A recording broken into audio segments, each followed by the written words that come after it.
I share my ideas, share my ideas with real estate agents in Northwest Arkansas. And that kind of led into a real estate brokerage. So now I'm the principal broker and the owner of a real estate brokerage. Heck yeah. Yeah. So, like, the other day was the first time I had ever heard the story of Mama Carmen's. Oh, yeah, bro. Like, what happened? What happened, I didn't have any other option except to just park at a coffee shop, dude, because they had Wi-Fi. And so I literally started this thing out of a coffee shop in Fayetteville with free Wi-Fi for the first 3 years. And I was doing everything, and not really even that good at any of it. Marketing, hiring, onboarding, training on contracts. But it's funny, you figure it out if you don't have a choice. You know what I mean? Oh, absolutely. If you don't have a choice, then you just make it work. It's just like you're just so in it. And it's like you come up against a problem and you don't have a lot of resources. A lot of nowadays, I just kind of like throw money or people at it. Yeah. But back then, you couldn't do that. So it's like you come up against a problem. It's like, okay, I got to figure this out myself. Yeah, it's like a do or die. For real, like all the time. Yeah. And then you like get past one thing and then it's boom, you're right in front of another. So that's where I was back then. And part of that was like figuring out how to get on the internet, but I didn't have the ability to have my own Wi-Fi. So you just figure it out. Yeah. Yeah, was it always Mama Carmen's? Always, bro. It was always the same. Unlimited refills. Oh. Yeah, on coffee. Man. Yeah, so it was a life hack. When coffees weren't $7, no refills. I think it was like $150 maybe. Oh, that's stupid. Yeah. Gosh. Wasn't that long ago. Yeah, I know. That's the craziest part. Yeah. I went to the grocery store the other night, and I was like, is this a joke? Like $70, I got 3 things. Like, I got some coffee beans and some other Bro, I'll tell you another joke is the fracking tipping energy, bro. I swear to God, if you want a piece of gum, you will tip $1 minimum. Yeah, I know. And then so it's like your total bill is like $120 at a coffee shop or something if you just get a black coffee. And then it gives you the option like $1, $2, $3. So you're tipping double what you're paying your coffee. Yeah, that's so stupid, man. And you feel like you should or you're a bad person because it's just like right here in front of you. So if you click no, and what are you going to do? Other amount, 25 cents? That's bad energy. Have you seen the trends on social media where like they'll be like, hey, you want to pet my dog like in the park? No. And the person will be like, oh, yeah. And then they're like, oh, can you answer this real quick? And it's like the tip thing. Yeah. Everything's a gimmick, dude, I swear. Yeah, I feel like I can say this because it's not a Northwest Arkansas company, but I went to this breakfast place in Pittsburgh, Kansas the other day. It was called Toast. And, bro, when I tell you that these people, the only options they gave you, you had to go pick your food up and you ordered at the counter. They didn't have anyone coming around or anything. Their options were 25, 30, and 35% tips. I believe it. Is that not crazy? 100%. Like, what is, I don't know. Yeah. So wait, is Mama Carmen's, well, I guess base camp now? Yeah. Is that your favorite coffee shop? No. Around here? Uh-uh. What's your favorite, like, vibe coffee shop to chill at? From a vibe perspective? Uh-huh. Probably, I hate to be a bot, but it's got to be Rogers Downtown Onyx. Yeah, that's like, how could it not be? I know that that's 95% of everybody's answer, and I want to give one that's not. But you go up in there, and it's just like, it's undoubtedly the best energy. I mean, there's like freaking, like, you feel like you're in the Amazon, like, rainforest. There's like plants and shit, like 30 feet high with like vines and... It's just got to be the best. Dude, maybe even the best in the South kind of thing. Bro, it's one of the best coffee shops in the U.S. Like that's what I'm saying. Yeah. Like, it's crazy. Yeah. I feel like people, I made a little like TikTok reel of it once, and it had 80,000 views because people didn't know. See? Like, they're just, even on camera, it's just a vibe. So It's one of those places that it's annoying having to say it every time. Yeah. When people ask, I wish I could say a different answer, but it's unbeatable. It Yeah. really I mean, it is. wouldn't even be surprising if like, you know, like you got your coffee and you were looking around and there were like just plants everywhere and vines. It would not even phase me if you saw like just like a little monkey eating fruit. You know what I mean? Yeah, Just like they should do perched that. up on the ceiling, just eating a little bit of fruit. And then you could just kind of dip out and be no big deal. You wouldn't even want to be like, dude, I just saw a monkey. It would just be a very natural I thing. should pitch it to John Allen. Be like, hey, you guys need monkeys, bro. It would go.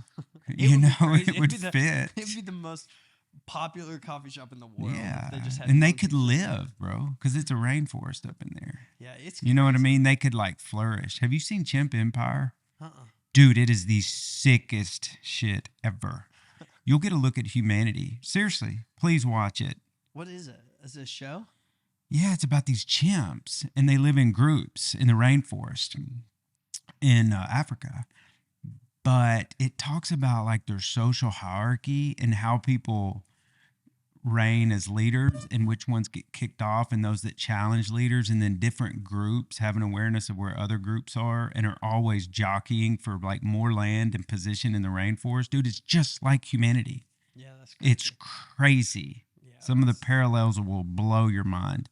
I think our genetic makeup is what, like 98%? yeah, it's like crazy close. Yeah, so I mean, we're pretty much the same anyway. Yeah. But it's just like it drives your thinking of human behavior. It actually gives you a ton of insight. Dude, when I was in Costa Rica and saw how that was my first time seeing like wild monkeys. I'd seen the zoo of monkeys that are around people all the time, but I'd never seen just a wild monkey.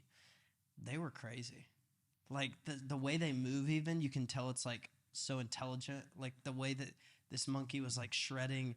I forgot what fruit it was eating. It was Yeah, wasn't a yeah, banana. yeah, yeah. It's just, yeah, like, everything peeling about it made perfectly. sense. Yeah. It's just crazy. Yeah, They're the- super smart, and it it's was like trying to crazy. get our attention. And so when you started looking away, it'd start throwing stuff near you, 100%. like crazy. Bro, it's like I mean, it's like when you see them like doing their fingernails. You know what I mean? Yeah, Like yeah. cleaning their fingernails. Yeah.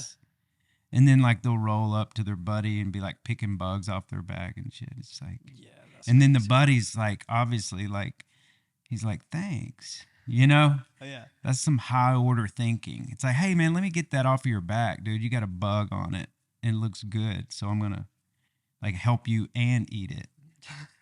You know, like Yeah. that's when you think about an animal doing that, you're like, is that an animal yeah. or a human? Yeah. No, it's unusual for sure. It's crazy. Yeah. Yeah, And it's then meanwhile, nuts. I see a sloth a day later, and it's like In the doesn't same move. spot. It's just it's just so lazy For and, the like, whole week. lame. And I I'm like, know. wow, yeah, Like- it's cool how different all of them are. So wait, when you were in Mama Carmen's like grinding away, did you have agents at the time, or were you kind Yeah. of building it out? Yeah, like, you know, my buddies who just wanted to put a license with me. Mhm. I never meant to start a brokerage. I was just like, honestly, I was just trying to like fill my time with something that was productive. Coming straight out of rehab, that was part of my aftercare and recovery. Is like just make sure that you're filling your time in like a productive way and trying to like give back to whoever's in front of you. And then hopefully that means to society over time. And so I was in that mode. You know, it was just like what's in front of me, like do the best I can with what's right here, right now. And so then did you ever imagine it blowing up? no, gosh, no. Because I've stuck with that. Because early on, I was like, wait, this actually works. Like, if I'm in front of you, you get everything, you know? And so after a while, I was doing it just to stay sober. And then I thought, well, this actually works. And so I just kept doing it. And I still do it. Like, even people always ask me, and I never have had an answer. What are your goals for Collier and Associates? How big do you want to get, bro? I have never answered that question. I've never been able to. I've never even thought about it. Yeah. You know, it's like, and maybe that's bad. I don't know. But I'm in the action business, and then the outcome takes care of itself. Yeah. You know, it's like I can't really control the outcome, but I can control the next right thing and the next right action. And then the outcome is given based on those actions. And so I've never thought like I got to be a million agents and doing this much business. Like, it's just not the motivating energy I want. And frankly, I don't think it works. And I think it's a little bit selfish. No. Yeah, well, and what's crazy is, so like, you're a super humble guy, obviously. Like, you hate bragging. Like, I've pitched you some video ideas, and you're like, yeah. I know. I don't wanna like step over and be braggy. But me as an outside person, I mean, like, when I'm editing this podcast, if I can show a picture of Mama Carmen's and then a picture of this building we're in now, like, that's crazy. And how long has it been since that day? 8.5 years. Yeah, that's crazy. Yeah. I mean, that's because this building's insane. And I bet when you were sitting in Mama Carmen's, if I could have come up to you and said, "Hey, you're gonna have a sick building down the road," you're gonna be like, "Nah, bro." Oh, no. Yeah. No, I was just trying to like get as many refills as I could for free. I wasn't thinking about like building a business that was going to be as big as it is. No, yeah. Yeah, I mean, that's what's crazy to me too, is to see like the name it has made for itself in the area. Like, me doing more real estate media stuff, when I tell people I do shoots for Collier and Associates, like, they all know. Like, everyone knows who that is. That's a weird thing. Yeah. That's a weird thing, bro. Oh, I bet. It's weird. Sometimes I just want to be like crawl in a hole when that happens, and I'm just like, it's funny, sometimes you're I'll not wake that guy. Well, I mean, sometimes I'll wake up and be like, oh shit, are they going to figure me out that I really don't know what I'm doing? Like, honestly, it's like, oh man, I'm in this situation. I don't know how, and they're going to figure out I really don't know what I'm talking about. I feel like I can tell this, and if you want me to cut it, I'll cut it out. But the funniest thing was one of the first times I went and ate with you ever. And we went to Sassy's or some place, and when you go up to order, you used a different name to order. And I was like, what's going on? Like, and you're this like, dude's I just weird. don't like everyone knowing. Like, Yeah. And at first I was like, what? And then I'm like, wait, his name is literally attached. Yeah. And so, yeah. Well, and I just like to throw people off. Oh, yeah. Just like, I like to just entertain myself sometimes. Yeah. You know what I Maybe mean? one day the podcast will get to the point of hearing your secret place. I'm not gonna be the one to expose it. What do you mean? Your little secret vibey spot. When I call you, be like, "Where you at?" Oh yeah, the spot that this is the most unexpected. Bro, this is the first episode. Oh, I know. We gotta save some stuff, but bro, that's just like you though. Like, that's what you're about, and that's what's cool. I think that's what's unique too, is because a lot of brokerages and stuff, they take such a push it to the front, be on the headlines kind of way of doing it, and it's worked some in the past. Yeah. But you kind of went, like you said, when you started it, it's almost like you didn't really have like these huge ambitions. You just kind of let it roll out, and I think that natural rollout's what like made it what it was. Yeah. I think you've got to think about your intentions and motivations in anything you do, and in business, when you're trying to make change and you're trying to grow something that you think can benefit people's lives. It's like, what are your motivations? Is it that, or is it to be able to, fly private? Yeah. And so like motivations, when they're not properly like coming from a place of like mutual benefit to the society or to the people that are working with you or whatever, they just never last, and they just burn out. And frankly, people can smell selfishness, and they can feel kind of like that self-promoter thing going on that is just being done to fill an ego. And, it's just like life's too short, and so and the thing is, it's so much better. The whole point in business really is to be able to like have a shared purpose with people, because a shared purpose builds a relationship based on each individual's strengths and authenticity, and you're all using each other's personal attributes for a common goal. And that's the life hack. Yeah. And it doesn't matter what it is, dude. Like, if it's crocheting or like scrapbooking, if you're all in and you find other people that are all in and y'all are working together for a common purpose, then you can't fail. Yeah. No, that's one thing that I've always thought. There's two things about Collier and Associates that me as like an outside person who really just shoots some videos for y'all sometimes thinks is the coolest. The first one, and we'll come to this in a second, is how you're a marketing firm that sells Yeah, real dude. estate. That's crazy. That concept right there is insane, and I love that. And the second thing is kind of the community you've built. I mean, when I come to this office and hang out and, or even shooting like some headshots like yesterday, and I see 40, 50 agents hanging out here. Like, I've been in other brokerages around the country. Like, I've been in real estate offices and they're dead. Like, there's no one there. And so it's cool that you've kind of like you said about surrounding yourself. You've allowed your agents to surround themselves, and you've continued to surround yourself with people who, because it's really about who you're around, right? So 100%. I appreciate you saying that too. Yeah. that's what I've always thought. I mean, you really do have a tight knit community. Like yesterday, shooting some new agents coming in, and I'm shooting headshots for them. And every agent who walked up those stairs was like, "Oh, hey, it's so nice to meet." Wanted to meet these new agents. And what's crazy about that is, if you really like break it down, they're technically Yeah, yeah, competitors, yeah, yeah, yeah, yeah, but they yeah. don't see it like that. That's why you got to watch Chimp Empire, bro. I'm not even, dude, I'm not even lying. So that's the Well, secret. here's You the sit here and deal, make 'em watch bruv. Like, these chimps, they create this society that people adjust their behavior to live in. And so if you, Spence Daddy, can create a culture and you take an individual, most people are good, bro. Like, but you create this culture, and maybe they are in another culture and it's not pulling all their best attributes and their best pieces of their personality out. And you plug them in a culture that does, that is one of freedom and openness and like no judgment, making business kinder, and experts. Don't get it twisted. We're serious about what we do. You plug them into that culture,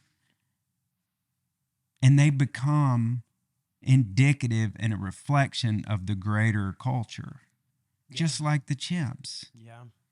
No, Like those chimps are going to get together and they're going to get based on cues with the other chimps, who's kind of like running things, how to operate within their society and their group, and they get on board. So, I mean, it's human nature. yeah. Yeah, no, there's definitely people who can do it alone, but those people are rare. They are far and Rare. few, and honestly, they're the kind of people who can't work with other people. But the majority of humans and chimps, I guess, have to be around people to succeed. And so I feel like Yeah, that's what yeah, you yeah, surrounded yeah, yeah, yourself with yeah, early. 100%. Yeah. Yeah, and you don't ever create your own success. No. Other Gosh, no. people create your success. Yeah. You never do anything in a vacuum that's good. Mm-hmm. It's always other people. I've always kind of thought that's maybe why, and no offense to him, because it's honestly, I've been around it a little more. I've been shooting a video for Crystal Bridges, but I've always thought that might be a little bit of why being an artist is so hard, because they're usually those people I'm talking about who are very independent. They go sit in a room for 12 hours by themselves and work on something. They also are trying to kind of push something out by themselves, and that's why I think art's one of the hardest career fields in the world to get your name out, because you're doing it alone. I mean, it's about you. Your name's attached to it. There aren't like giant art companies that are producing paintings and stuff like that go in museums. It's usually a person. Yeah. And so, Well, I wonder why dentists have the highest suicide rate. yeah, I don't know. Like, I wonder if artists have a really Is high. that real? Is that Yeah. actually? That's Yeah. crazy. Out of any occupation. But I wonder about artists. Yeah. I don't know. I feel like artists have some. Like, we need people. You know what I'm saying? Like, dude, you even live longer. Like, you don't die as fast if you have friends. Yeah. Like, if you're like around people and like working toward a common purpose. Good Did you know friends. that? Good. Like, straight up, Yeah, dude. that's Like, crazy. they've done studies. And like the tighter the social group, not the bigger, but the tighter, you freaking live longer. Yeah, dude. There's so many aspects. I've been getting into actually a bunch of podcasts lately about like health and fitness, and some of the fixes that they say like have the best studies. bro, they're all. It's not like all these chemical like medicines and stuff. It's like natural stuff. That's what I Like, mean, hey, dude. get up in the morning, Sun, get some vitamin D. exercise. Yeah, Like you could literally smoke 2 packs a day and have some really tight friends and like tack on 10 years to your life. yeah, You yeah. know, that's Negate the hack. it. Yeah. yeah. Just join like a Be cigarette smoking. smoking group. Be smoking with your friends. That's what I'm saying. Like Right. you just join a group that just like smokes indoors, Yeah, that's. you know, and you just live, bro. Oh yeah. No, Like, that's sick. yeah, forever. I feel like so with Collier and Associates, kind of bringing it back to because here was the first point that I made, and so I wanted to like bring it back to this because this is when you told me this when we first started working together. I was like, yeah, I want to work with this guy. Like this guy's sick. It was one of my biggest things because here's the deal: as a content creator kind of guy, my challenge in like the video photo world is getting people to understand the value in marketing and the value in content. So for me, what I was thinking is I met you, and the first thing you told me was, yeah, we're not a real estate company. We're a marketing company that sells real estate. And I was like, wow. Yeah. Yeah, that's how every company should be, technically, is marketing company that sells X or that monetizes X. And so what made you like did you start like that? Um, no, no, I didn't. But if you have a product and you have a brand, but you're unable to expose that, what good are you doing? Yeah. You know, Yeah, that's so true. like you could be a horticulturalist growing that right there, looking for business to help people, you know, but if they don't know that you're good at that and that you have the ability to grow plants, well, then you're not really able to help people. And so, yeah, you got to have the trade, you got to have the skills. But if you can't create an awareness of those and create an awareness in a unique and creative way to show your value proposition, then what's the point? And so that's why I say, yeah, of course we sell real estate. And we're really, I mean, we really are good. I'm not, but the agents are. I'm not a very good realtor, but the agents are, and they're experts and they're resourceful. But if they don't have the ability Yeah. to let people know, then It's crazy because it literally goes back. We didn't even do this on purpose, but it goes back to the art thing I was talking about. dang, I thought you were gonna say Chimp Empire. No, not you Empire. I guess Dang. I haven't seen it, or I'd probably be Okay. saying that. But Okay. the art thing too, like how many artists? I wish I knew more about it, but I know like Vincent Van Gogh, like one of the most popular artists.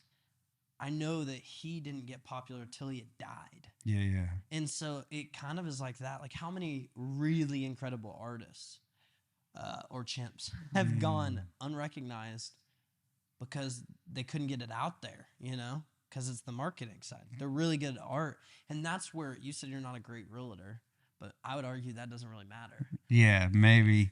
Dude, For that's your- good though. A Starry Night. Like, or who, whatever artist. It's like, huh. It's Yeah. like they became famous once they were exposed based on their death. Yeah. That was their Yeah. best marketing, Yeah. unfortunately. Exactly, dude.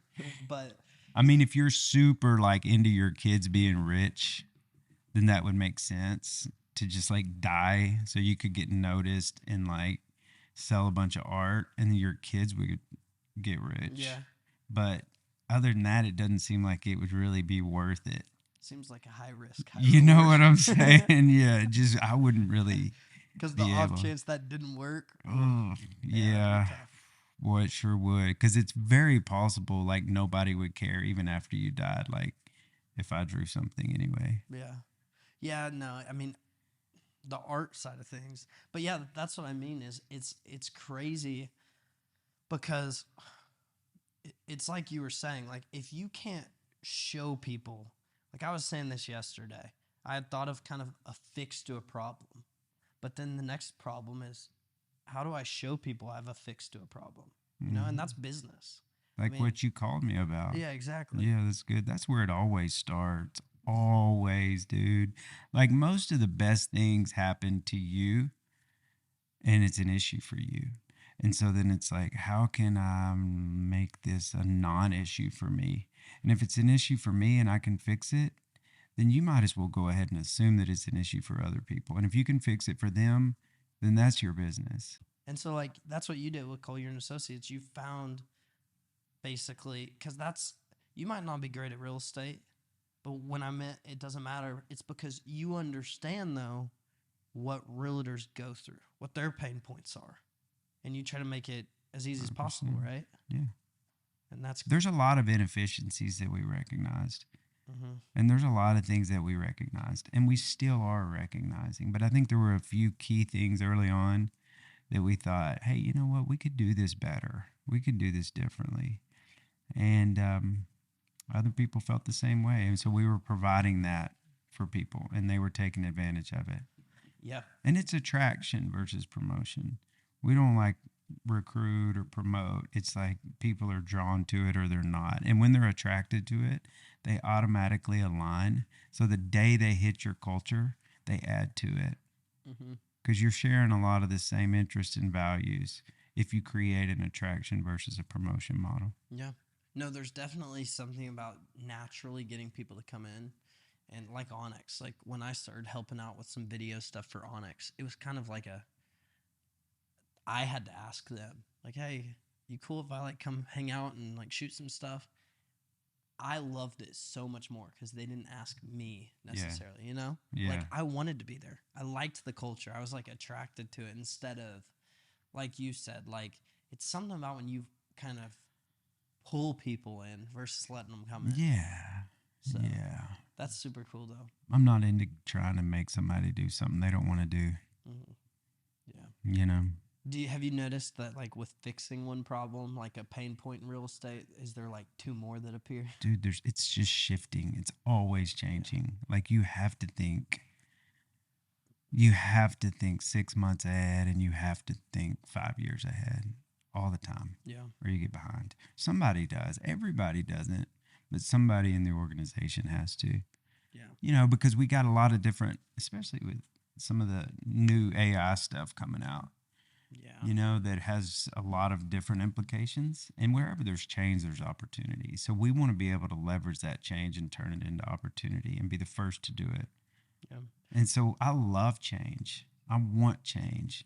Change means an opportunity for me to fill a gap. Yeah. That's all it means. It means an opportunity for me to get in front of my competition that may not be thinking about some of the implications of the change. Yeah.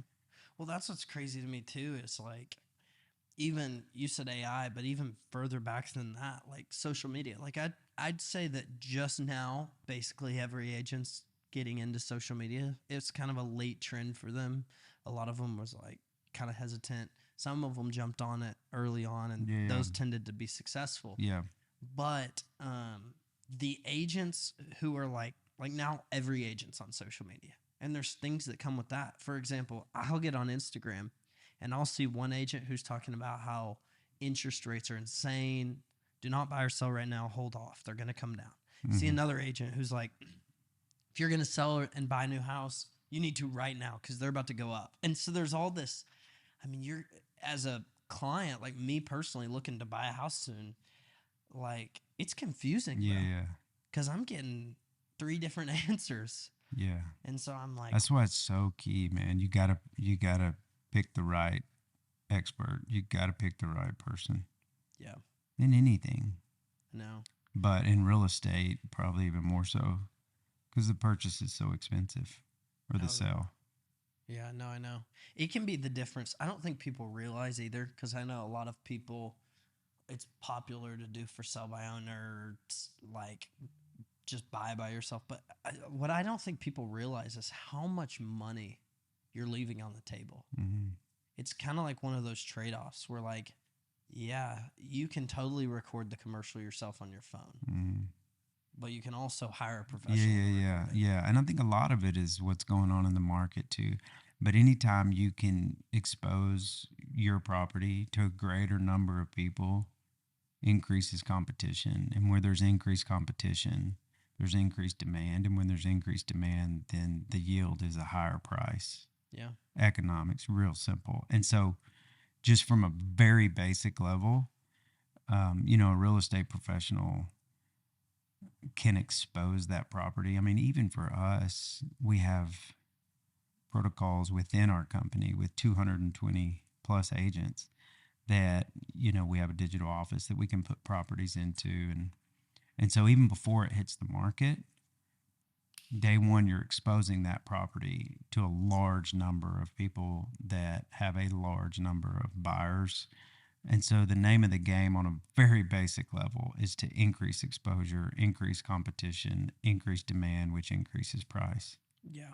Yeah. No, I mean, that's what to me is like one of the craziest things too about what we started this conversation with, which is the marketing firm that sells real estate, is it's exactly what you said to the answer, which is you're using this agent not only as a realtor who helps with all the paperwork and making sure all your ducks in a row and all that stuff. You're using this realtor as a marketing tool. I mean, you're basically hiring a marketing agency to sell your home or to help you buy a home. And that's what adds so much more value from Collier and Associates. 100%. 100%. And that's what attracted me. That I was like, wow, that's crazy. If you can get the kind of the presentation, the exposure with some creativity, aka marketing, coupled up with the back end, once you do have the actual practical experience with the realtor and it's next level and it's expert and it's high touch and it's high value, and you get those two things together, there's your opportunity. And so in any business, marketing in and of itself alone means nothing. But when you pair it with next level service, with value add service, that means everything in the world. Yeah. That means change. That means disruption. And that means being able to carve out a niche that makes a difference, that adds value to people on a larger macro level. Yeah. No, yeah, I completely agree. And next time we do this podcast, I want to ask you kind of some of those key things that you did and implemented, because we could go into an hour-long episode of that, because there's just so many little value adds, because I know you talk to me about them all the time, how I can help at them, just on the content creation. Yeah. And so that's what's crazy, is you're always thinking of how to kind of add value to agents and to people. And I think that's what a lot of business owners lose sight of. Are we doing this once a month? Yeah.